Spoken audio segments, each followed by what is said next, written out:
نحمده ونصلي على رسوله الكريم اما بعد فاعوذ باللہ من الشیطان الرجیم بسم اللہ الرحمن الرحیم۔ میرے عزیز محترم بھائیو، بزرگوں اور دوستو، آج اللہ کے رسول صلی اللہ علیہ وسلم کا ایک معجزہ، بہت پیارا سا معجزہ آپ کی خدمت میں عرض کرتا ہوں۔ اللہ کے رسول صلی اللہ علیہ وسلم غزوہ خندق کے اندر مصروف ہیں اور کفار پیچھے سے آ رہے ہیں، اہل مکہ، مشرکین مکہ، اور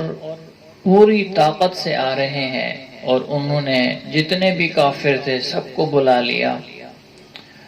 اور انہوں نے کہا کہ ہم مدینہ میں جا کر ہی ان کے پاس جا کر تمام مسلمانوں کو نعوذ باللہ ختم کر دیں گے، اور نعوذ باللہ اللہ کے رسول صلی اللہ علیہ وسلم کو قتل کر دیں گے، مسلمانوں کی طاقت کو ختم کر دیتے ہیں، نہ یہ رہیں گے اور نہ ہی کوئی ان کا معاملہ رہے گا۔ تو یہ پوری طاقت سے آئے، اور اللہ کے رسول صلی اللہ علیہ وسلم نے حضرت سلمان فارسی رضی اللہ تعالیٰ عنہ کے مشورے سے خندق کھودی، چاروں طرف سے شہر کے چاروں طرف سے خندق کھودی گئی، اور تاکہ ان کا گھوڑا بھی چھلانگ نہ لگا سکے،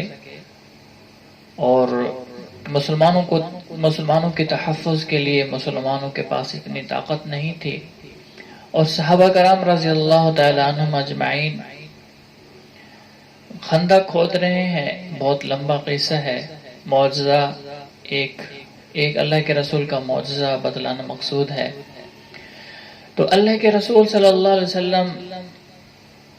خندق کھود رہے ہیں، خود بھی لگے ہوئے ہیں، صحابہ بھی لگے ہوئے ہیں، اور بھوک ہے، بھوک کا عالم ہے، صحابہ کے پیٹ اندر گھسے ہوئے ہیں بھوک کی وجہ سے۔ اور ایک صحابی آتا ہے اور عرض کرتا ہے، اللہ کے رسول، پیٹ پر پتھر باندھا ہوا تھا، کہا اللہ کے رسول دیکھیں میں نے پیٹ پر پتھر باندھا ہوا ہے بھوک کی وجہ سے۔ اللہ کے رسول صلی اللہ علیہ وسلم نے اپنے کرتے کو ہٹایا اور فرمایا، دیکھو آپ نے ایک باندھا ہوا ہے اور میں نے دو باندھے ہوئے ہیں۔ بھوک کا یہ عالم تھا، کئی دنوں تک کی بھوک تھی، صحابہ کرام رضی اللہ تعالیٰ عنہ اجمعین کئی دنوں تک بھوکے تھے۔ تو حضرت جابر بن عبداللہ رضی اللہ تعالیٰ عنہ اللہ کے رسول صلی اللہ علیہ وسلم کے چہرے کی طرف دیکھتے ہیں، بھوک کے اثرات دیکھتے ہیں، اور بیوی گھر جاتے ہیں، پریشان ہو کر دیکھتے ہیں کہ گھر میں اور تو کچھ نہیں ہے، ایک چھوٹی سی بکری کھڑی ہے، تو تھوڑا سا غلہ ہے۔ تو بیوی سے کہا کہ اللہ کے رسول صلی اللہ علیہ وسلم کے چہرے پر بھوک کے اثرات میں نے دیکھے ہیں، اور ایسا کرتے ہیں اس بکری کو میں ذبح کر لیتا ہوں، اور تھوڑا سا جو غلہ ہے آپ اس کا آٹا بنا لیں، روٹی بنا لیں اور سالن بنا لیں، اللہ کے رسول صلی اللہ علیہ وسلم کی اور 15 صحابہ کی دعوت کر لیتے ہیں، 15 آدمی کے لیے کھانا کافی ہو جائے گا۔ تو بیوی نے کہا ٹھیک ہے۔ حضرت جابر بن عبداللہ نے بکری ذبح کی، گوشت بنایا، بیوی کو دے دیا، ان کی بیوی نے آٹا گوندا، سالن بنایا، اور اللہ کے رسول صلی اللہ علیہ وسلم کے پاس تشریف لے گئے اور عرض کی، اے اللہ کے رسول، آپ اور آپ کے ساتھ 14 ساتھی اور آ جائیں، 15 ساتھیوں کا کھانا ہے، آپ میری ضیافت کو قبول فرمائیں۔ تو اللہ کے رسول صلی اللہ علیہ وسلم نے اعلان فرمایا، اور یہ ایک روایت کے مطابق 1400 کا لشکر تھا، 1400 مسلمان تھے۔ اللہ کے رسول نے اعلان فرمایا، آؤ آج تمہاری جابر بن عبداللہ کے ہاں ضیافت ہے، آج تمہارا کھانا جابر بن عبداللہ کے گھر ہے، خوش ہو جاؤ۔ صحابہ کرام خوش ہو گئے اور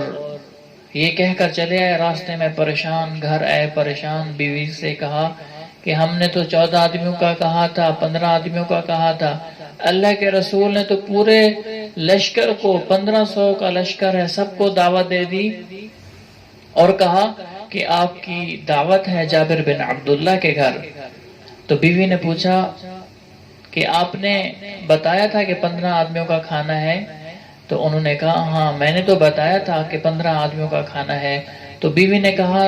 آپ ٹینشن نہ لیں، آپ پریشان نہ ہوں، اب اللہ جانے اور اللہ کا رسول جانے۔ تو بیوی نے پوچھا کہ اور کیا کہا؟ تو انہوں نے کہا کہ اللہ کے رسول نے فرمایا کہ جب تک میں نہ آؤں تو کھانا تقسیم نہ کرنا۔ تو اتنے میں صحابہ کرام اللہ کے رسول تشریف لے آئے اور اللہ کے رسول صلی اللہ علیہ وسلم نے کھانا سالن منگوایا، روٹی منگوائی اور اپنے ہاتھ مبارک سے کھانا تقسیم کرنا شروع کیا، اور اپنے ہاتھ مبارک سے روٹیوں کے اوپر کپڑا ڈالا اور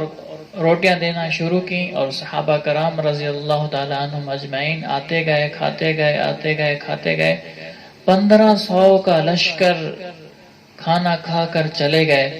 اور کھانا ویسے کا ویسے ہی تھا جیسے کہ تازہ بنا تھا، اور جیسے ہی وہ جتنی مقدار میں موجود تھا ابھی بھی ویسے کا ویسا ہی موجود تھا۔ تو اللہ کے رسول صلی اللہ علیہ وسلم نے فرمایا دیکھو جابر، آپ کا کھانا ویسے کا ویسے ہی ہے۔ اور اللہ کے رسول صلی اللہ علیہ وسلم نے فرمایا کہ یہ ہڈیاں جمع کرو۔ ہڈیاں جمع کی تو اللہ کے رسول صلی اللہ علیہ وسلم نے دعا فرمائی، اور وہی ہڈیوں سے اللہ سبحانہ وتعالی نے دوبارہ بکرا بنا دیا۔ اور اللہ کے رسول صلی اللہ علیہ وسلم نے فرمایا دیکھو آپ نے ہمیں کھانا نہیں کھلایا، ہمیں اللہ نے کھانا کھلایا، جو آپ نے بنایا تھا آپ کا کھانا ویسے کا ویسے ہی ہے۔ یہ کیا تھا؟ یہ میرے اور آپ کے حبیب کا معجزہ تھا۔ میرے اور آپ کے حبیب نے فرمایا کہ سلیمان علیہ السلام کو، میرے بھائی کو اللہ جزائے خیر عطا فرمائے، انہوں نے اللہ سے دعا کی تھی کہ اے اللہ تو مجھے ایسی نبوت عطا فرما کہ مجھ سے پہلے بھی ایسی کسی کو نہ عطا کی ہو، اور میرے آنے کے بعد بھی ایسی کسی کو عطا نہ فرمانا۔ تو اللہ نے ان کی دعا کو قبول فرمایا۔ اللہ کے رسول نے فرمایا اگر وہ دعا نہ کرتے تو اللہ سبحانہ و تعالی میری ایسی مدد کرتے، ایسی مدد کرتے کہ دنیا قیامت تک کے لیے لوگ دیکھتے کہ مثال کے طور پر اگر اللہ کے رسول صلی اللہ علیہ وسلم کا یہ معجزہ اور اللہ کے رسول صلی اللہ علیہ وسلم اس کی اجازت دیتے تو قیامت تک یہ گوشت ختم نہ ہوتا۔ لیکن اللہ کے رسول صلی اللہ علیہ وسلم نے فرمایا کہ اللہ جزائے خیر عطا فرمائے میرے بھائی کو، اگر وہ یہ کہہ کر گئے، اگر وہ یہ نہ کہتے تو دیکھتے کہ میرے صحابہ راج کرتے۔ تو میرے عزیزو، یہ میرے اور آپ کے حبیب کا معجزہ تھا۔